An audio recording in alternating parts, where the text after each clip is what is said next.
individu ini memiliki kebutuhan untuk berlindung kepada Allah. Kapan? Selamanya.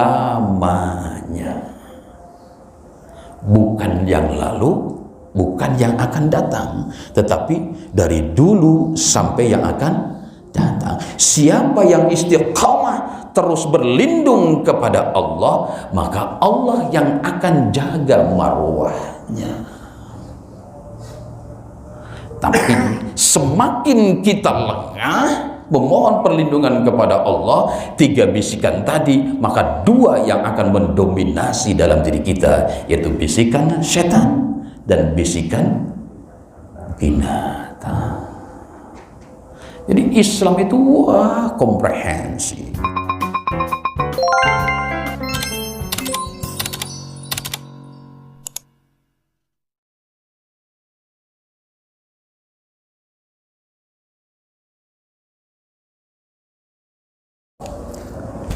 Bismillahirrahmanirrahim. Assalamualaikum warahmatullahi wabarakatuh.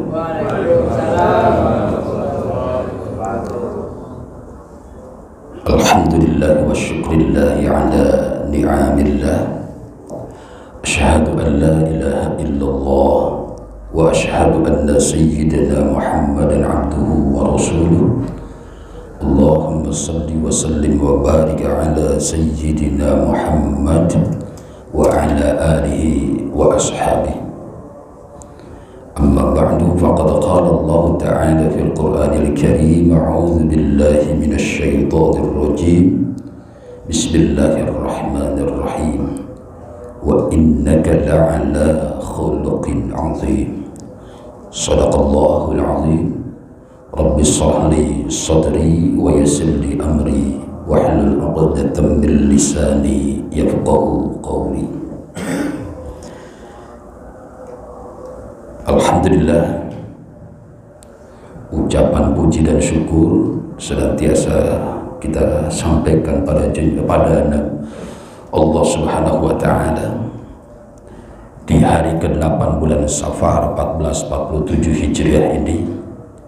Allah berkenan kepada kita memberikan kesempatan terbaik untuk terus membenahi diri kita, salah satunya lewat talabul ilmi, dan semoga kendati pun sedikit kecil mampu kita implementasikan, kita manfaatkan, karena salah satu dari 3 garansi yang akan terus mengalir adalah salah satunya ilmun yuntafa'u bih.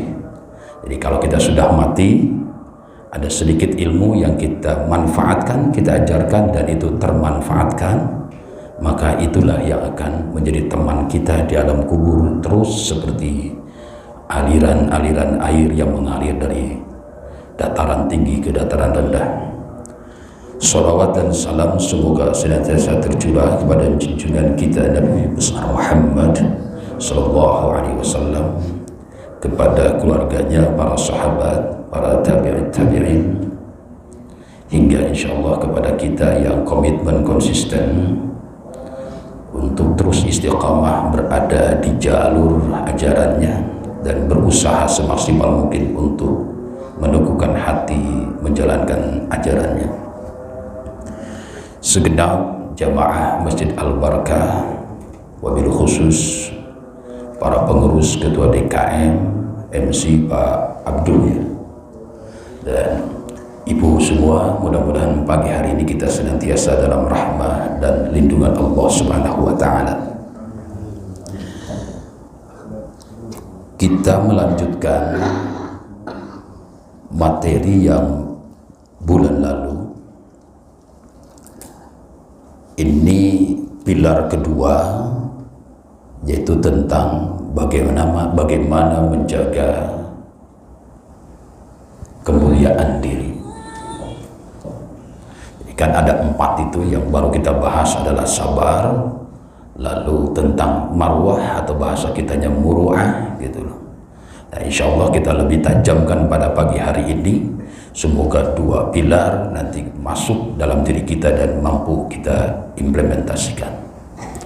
Nah, menurut Ibnu Qayyum bahwa kehormatan diri atau yang disebut dengan marwah atau disebut juga dengan muru'ah itu adalah sifat kemanusiaan yang dimiliki jiwa seseorang. Pendek definisinya. Jadi marwah adalah sifat-sifat kemanusiaan yang dimiliki jiwa seseorang. Nah, saya ingin garis bawahi dari satu kalimat ini dua kata, yaitu kata kemanusiaan dan jiwa. Nah, kita koneksikan dengan firman Allah yang memang ayat bahkan surat ini kita sudah hafal. Dan ini berada di ujung surat dari 114 surat yang ada. Surat apa Bapak Ibu? Nah, itu kan sudah hafal. An-Nas. Ada berapa ayat?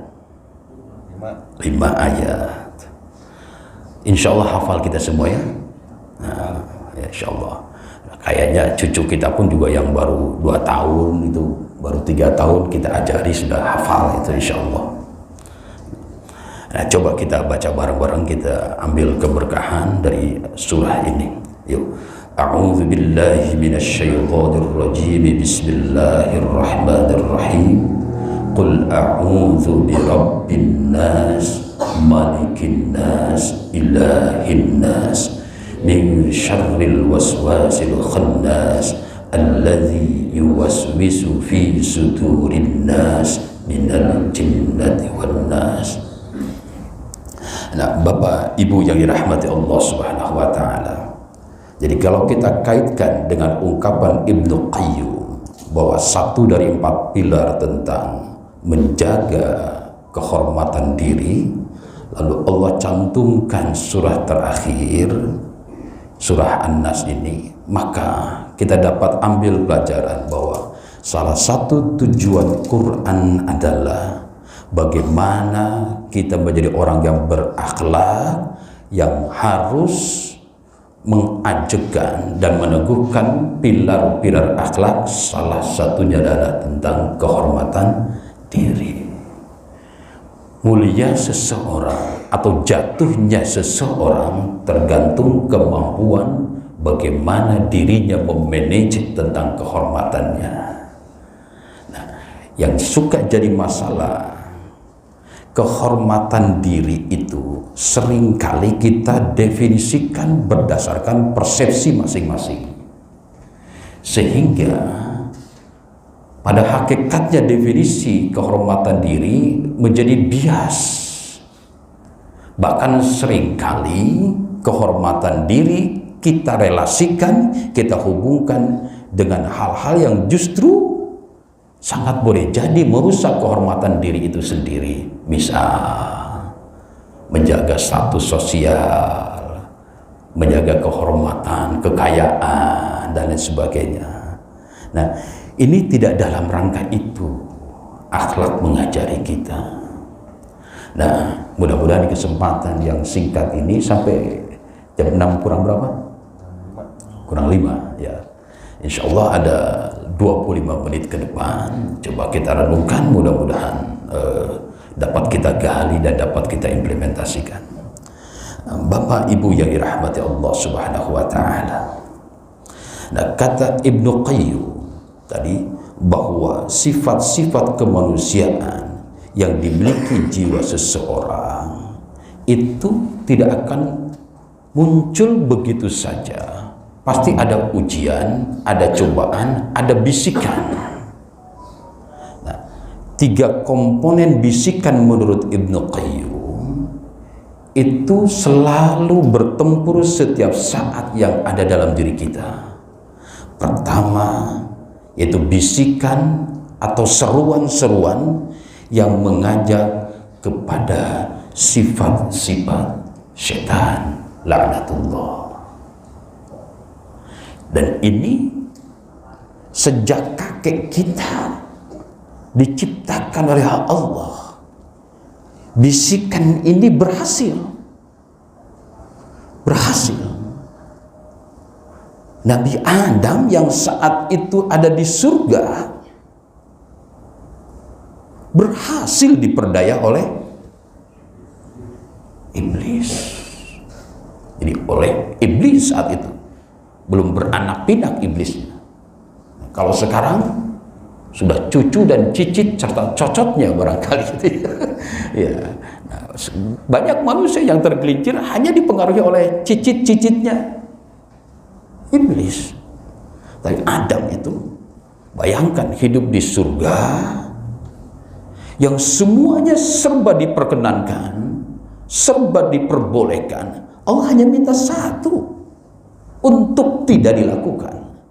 Tapi itulah salah satu naluriah manusia. Seringkali manusia itu ketika ada satu perkara, misalnya 100 jenis, lalu dari 100 itu 99 diperbolehkan, satu tidak diperbolehkan, seringkali nalurinya penasaran terhadap yang satu. Dan ini dimanfaatkan sifat-sifat insaniah manusia ini, dimanfaatkan nih oleh bisikan-bisikan yang nyata-nyata. Memang sebelum Allah menciptakan Adam, memang Allah sudah komunikasikan dengan dua makhluknya. Pertama yaitu malaikat, Allah sampaikan, dan malaikat itu memberikan argumen. Namun karena malaikat, kendati pun mereka berargumen, tetap mereka sami'na wa ata'na. Mereka mendengar, mereka patuh kepada Allah. Tapi ketika disampaikan pada iblis, ketika Allah berkehendak menciptakan Adam, apa yang terjadi? Pembangkangan.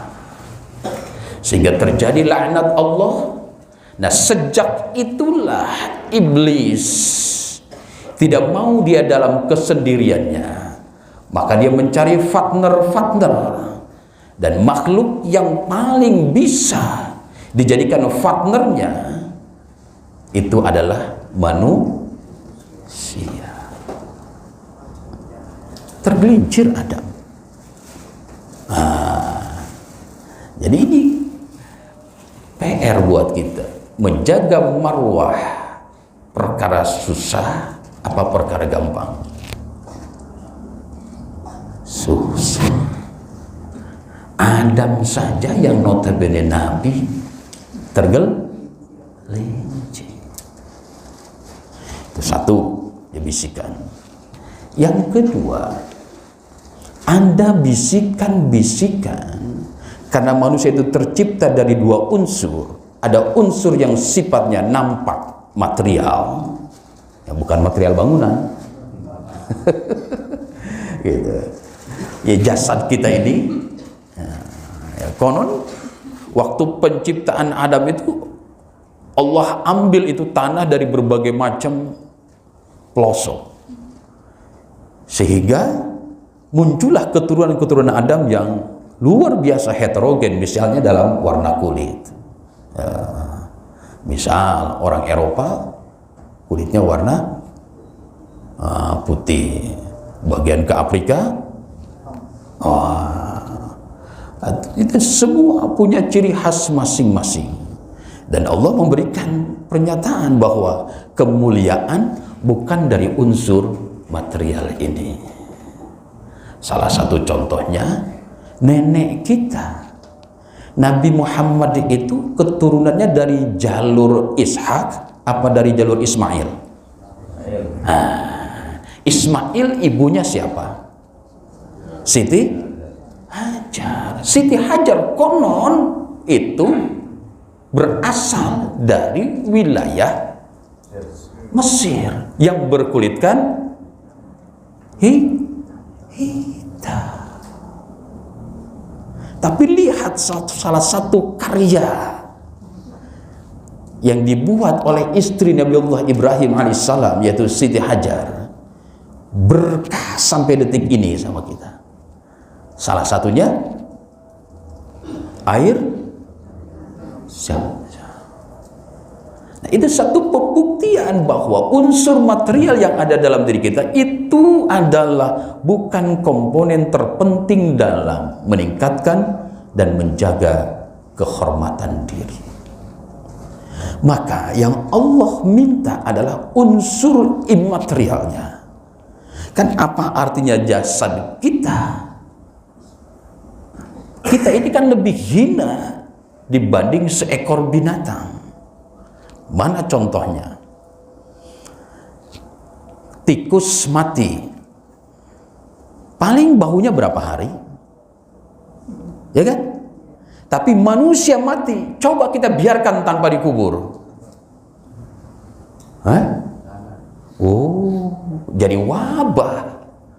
Makanya ketika ada bencana, seberat dan sesulit apapun, tim SAR itu pasti mencari, bukan hanya menjaga kehormatan jasadnya, tapi salah satu efeknya adalah jika memang jasad manusia, bangkai manusia itu tidak dikubur, itu akan menghadirkan wabah, kecuali orang tertentu yang dijaga oleh Allah Subhanahu wa ta'ala. Jadi kalau ruhnya yang imaterialnya dia jaga, jiwanya dia jaga, hatinya dia jaga, itu nanti akan berimplikasi positif terhadap yang materialnya. Jadi contohnya ketika orang soleh, orang mujahidin, nah, Allah jamin tuh jasadnya hancur gak tuh? Enggak. Bahkan harum. Kita sering mendengar berita itu kan. Nah itu. Jadi ini tujuan utama kita menjaga marwah itu bagaimana mengelola 3 komponen. Jadi terkait dengan apa yang disampaikan oleh Ibnu Qayyim. Yang kedua, bisikan ini datang dari naluri yang ada unsur jasadiah tadi. Nah, ini muncul sifat-sifat kebinatangan kita. Coba deh,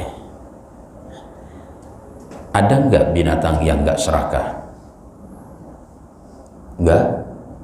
Nah, manusia sedikit apa banyak yang serakah?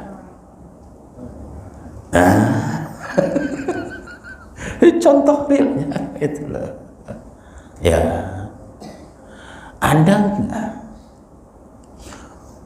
Contoh kucing gitu loh. Kalau ada jantan, itu kira-kira betinanya 1 apa lebih dari 1? Nah, dia asal jajan aja kan? Ada nggak manusia yang asal jajan? Ada juga. Nah, ini bisikan-bisikan seperti ini akan selalu ada. Akan selalu ada karena memang kita ada unsur jasadiah kita itu. Nah, tugas kita adalah nanti bagaimana mengelola itu. Nah, yang ketiga adalah bisikan. Nah, yang ini harus kita kejar. Karena kita ada unsur roh tadi, maka bisikan yang ketiga nanti adalah bisikannya para malaikat. Dan itu pasti kita rasakan. Contoh-contoh realnya. Insya Allah dan pasti kita. Setelah kita melakukan kesalahan, entah itu kecil atau besar, tanya dia pada jiwa kita, tanya pada hati kita, bangga apa menyesal? Setelah kita melakukan kesalahan, bangga apa menyesal? Menyesal. Nah, ini artinya bahwa pada saat itu malaikat berbisik kepada kita, kita menyesal atas kesalahan. Namun seringkali frekuensi penyesalan itu kalah banyak frekuensinya dengan 2 bisikan yang pertama tadi. Makalah muncul akhlak. Salah satu pilarnya bagaimana menjaga kehormatan diri agar dari 3 bisikan, 1 kita pertajam, lalu 2 kita perlahan tapi pasti kita eliminasi. Tuh, Bapak Ibu yang dirahmati Allah Subhanahu wa taala. Maka Allah merekomendasikan kepada kita agar kita dimampukan oleh Allah menjaga kehormatan diri ini. Allah rekomendasikan di satu firman Allah, Qul a'udzu birabbin nas. Apa bahasa kitanya? Katakanlah, aku berlindung kepada Tuhannya manusia. Nah, kita pelan-pelan kita renungkan secukup waktu. Qul, kalimat perintah. Yang merintah siapa? Nah, firman Allah. Saat itu Quran diturunkan kepada siapa? Kepada Nabi Muhammad. Jadi Allah merintah Nabi Muhammad. Bayangkan oleh kita, Nabi Muhammad saja diperintah oleh Allah untuk berlindung. Maka kita, kalau kita benar ngaku sebagai umatnya, merasa berkebutuhan, merasa berkewajiban untuk memohon perlindungan. Nabi Muhammad saja yang ma'sum, yang terhindar dari perbuatan dosa, diperintahkan oleh Allah untuk terus memohon perlindungan. Apalagi kita yang bocor selebar-lebarnya. Nah, kalau tidak kuat permohonan perlindungannya, bablas pasti dua bisikan nanti yang lebih banyak dalam diri kita. Bisikan setan dan bisikan binatang. Semakin kesini, karena setan tidak pernah mati, pasti pengaruhnya akan semakin kuat. Akan semakin kuat. Kelihatan di dunianya kayak semakin menyempit.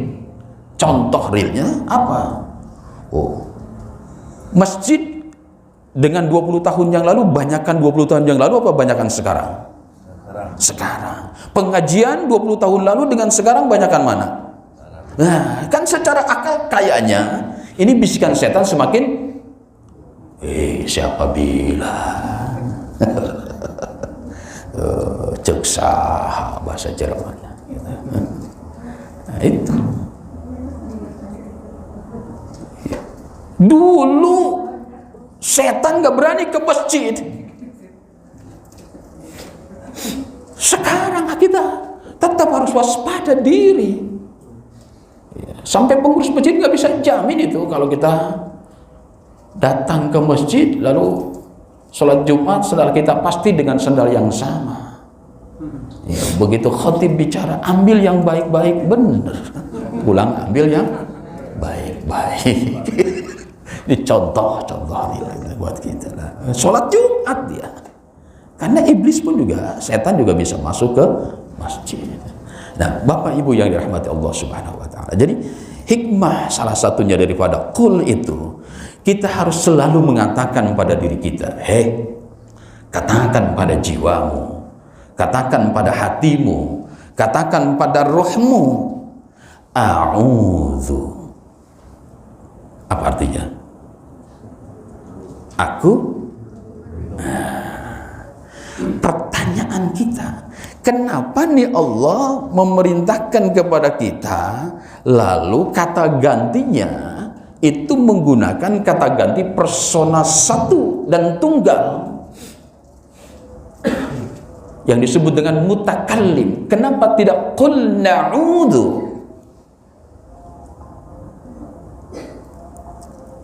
Itu supaya kita masuk nih ke marwah, bahwa menjaga kehormatan diri itu adalah kebutuhan individu masing-masing. Maka ketika kita sedang berkeluarga, ada istri, ada anak, ini tidak bisa bapaknya doang nih yang berlindung, tidak bisa istrinya doang yang berlindung, tidak bisa cuma anaknya yang mohon perlindungan. Dan itu Allah kasih contoh Nabi Nuh. Nabi Nuh berlindung, istrinya diajak berlindung, nolak. Anaknya diajak berlindung, nolak.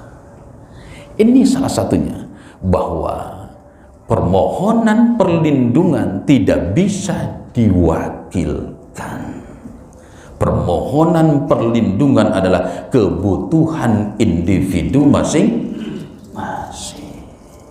Kita sebagai kepala keluarga, karena besok kita juga akan memiliki pertanggungjawaban terhadap istri dan anak kita, wajib kita mengajari anak istri kita untuk terus memohon perlindungan. Ibu sebagai seorang istri wajib mengajari anaknya untuk terus memohon perlindungan.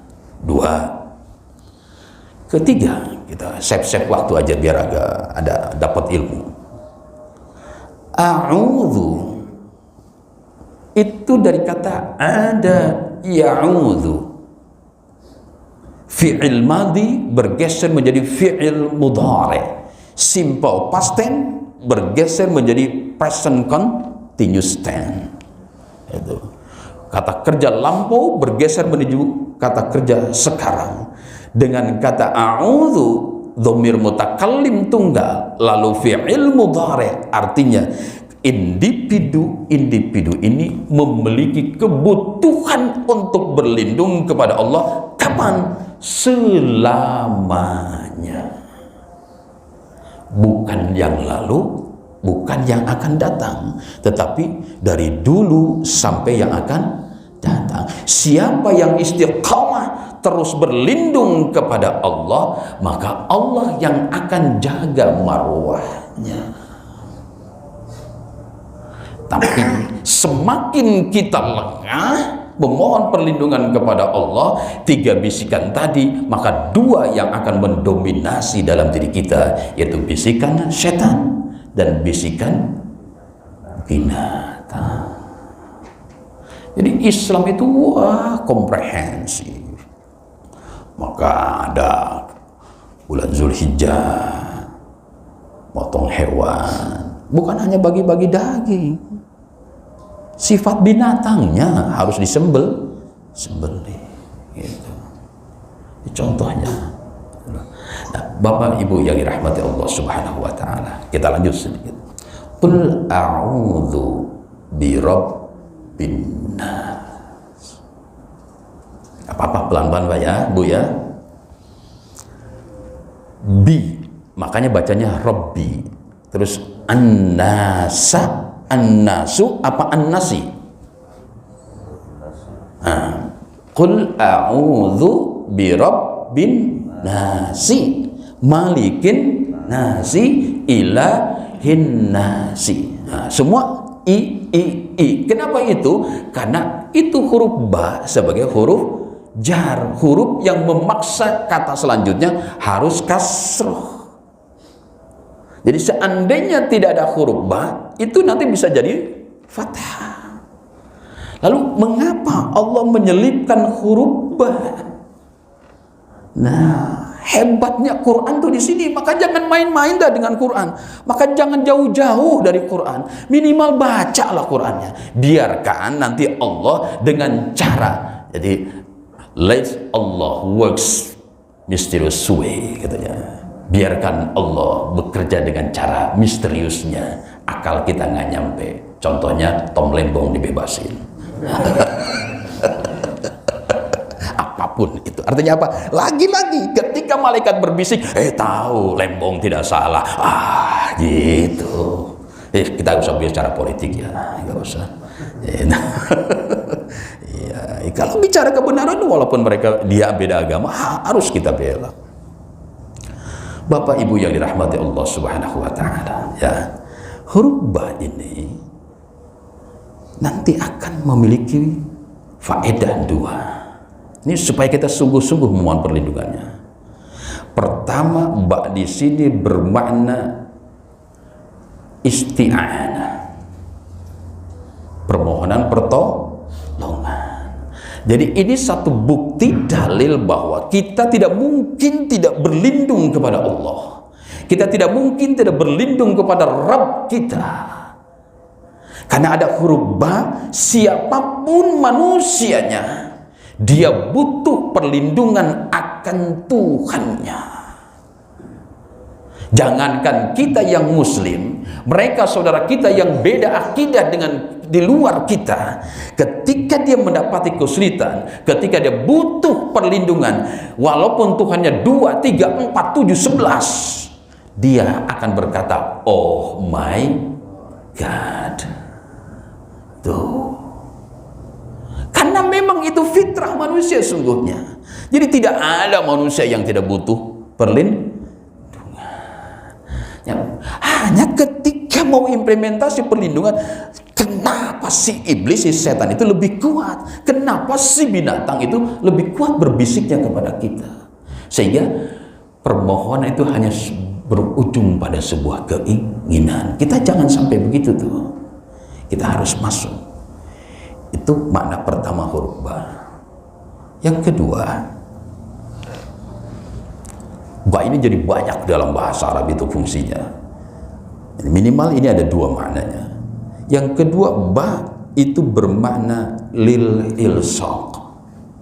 Jadi bi rabbi, bi-nya huruf jar ba ini yang kita terjemahkan dengan kata dengan, itu artinya ilsaq. Ilsaq itu apa? Nempel. Maksudnya apa? Kita permohonan pasti nempel kepada Allah. Kita tidak akan pernah memohon perlindungan kepada siapapun kecuali kepada Allah. Pada momen tertentu kita butuh perlindungan makhluk, orang yang lebih kuasa, tetapi pada hakikatnya kita tahu bahwa perlindungan terbaik itu perlindungan kepada Allah. Ya, manusia berlindung kepada manusia, tinggal tunggu waktunya kapan aibnya akan terbongkar. Tetapi ketika berlindung kepada Allah, bukan kita yang akan capek-capek menutupi itu, tapi pasti Allah yang akan melindungi. Bapak Ibu yang dirahmati Allah Subhanahu wa taala, ada waktu 5 menit ke depan. Nah, setelah bi apa? Rob. Nah, ini kan kita dikaruniai akal nih. Dan ini menjadi pembeda antara kita dengan binatang. Malaikat juga punya akal. Tetapi akal malaikat itu kalah dahsyat dengan kita. Kalau kita mau menggunakannya. Kita boleh bertanya ini, kenapa Allah memerintahkan Nabi Muhammad sekaligus memerintahkan kita sebagai umatnya untuk bermohon perlindungan kepadanya, lalu Allah itu direpresentasikan dengan kata Rabb. Kenapa tidak dengan lafaz Allah? Nah, kenapa sifat rububiyahnya, kenapa sifat ketuhanannya, sifat rububiyah itu yang Allah tunjukkan. Nah, ini supaya masuk nih, supaya ayat ini kita baca, itu masuk ke jiwa kita, masuk ke hati kita, masuk ke roh kita, sehingga ruang setan untuk masuk ke dalam sudur kita, ke dada kita, semakin menyempit. Karena salah satunya kita meneladani sifat Allah yang bernama Rabb. Apa itu Rabb? Kita terjemahkan apa Rabb? Tuhan.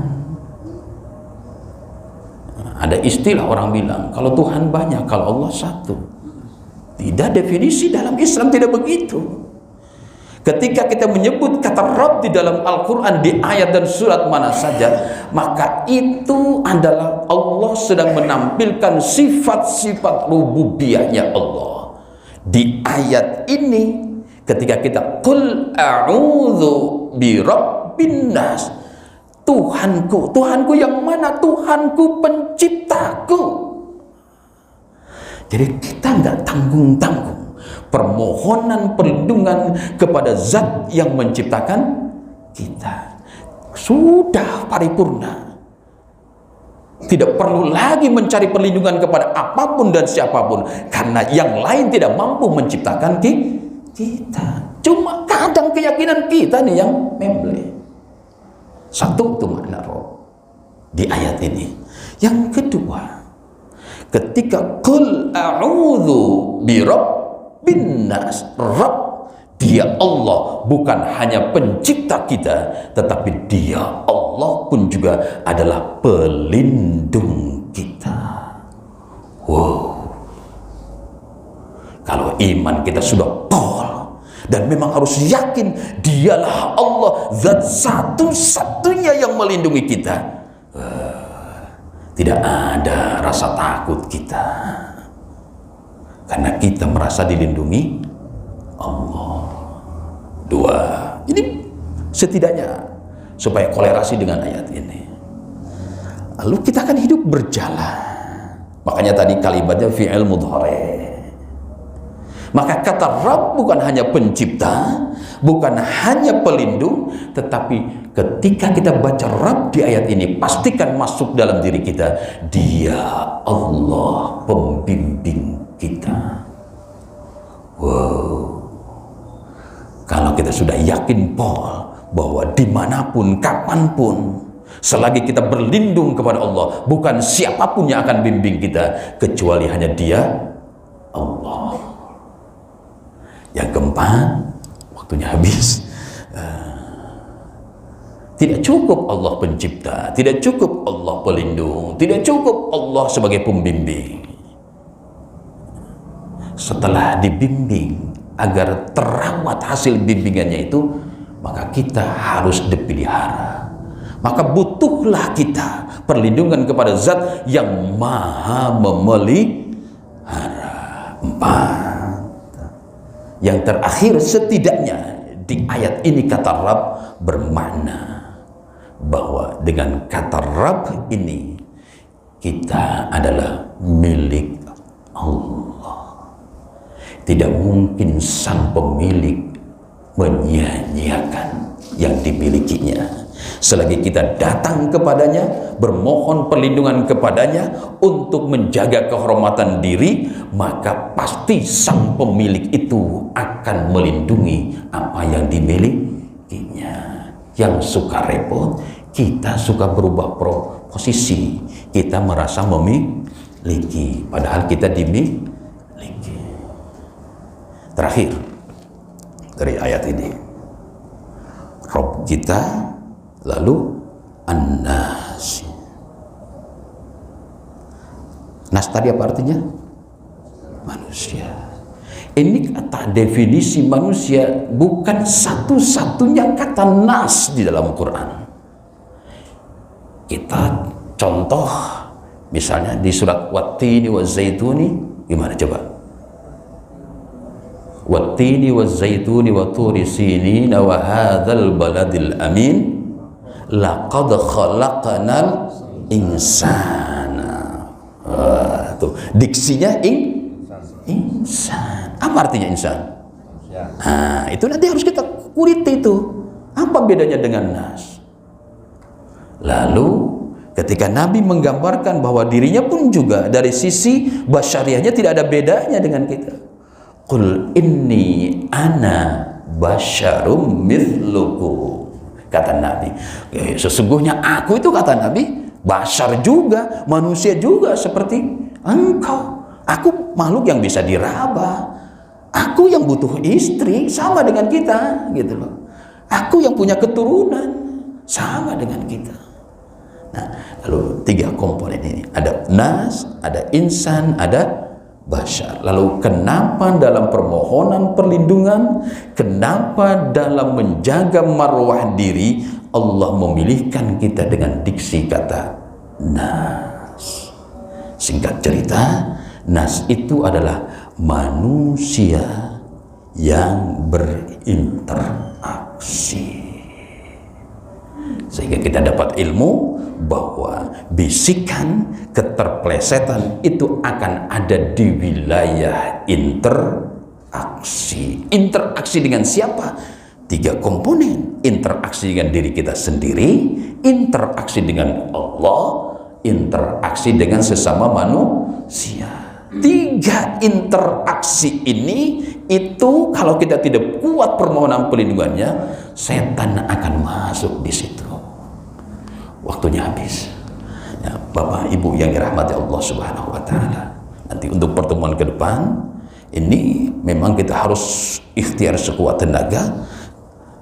Contoh pembuktian, saking kuatnya pengaruh iblis sampai kita butuh sifat Allah Rabb, butuh sifat Allah Malik, butuh sifat Allah Ilah. Mudah-mudahan nanti ke depan kita bisa tajamkan sehingga kita bisa kuat menjaga marwah kita.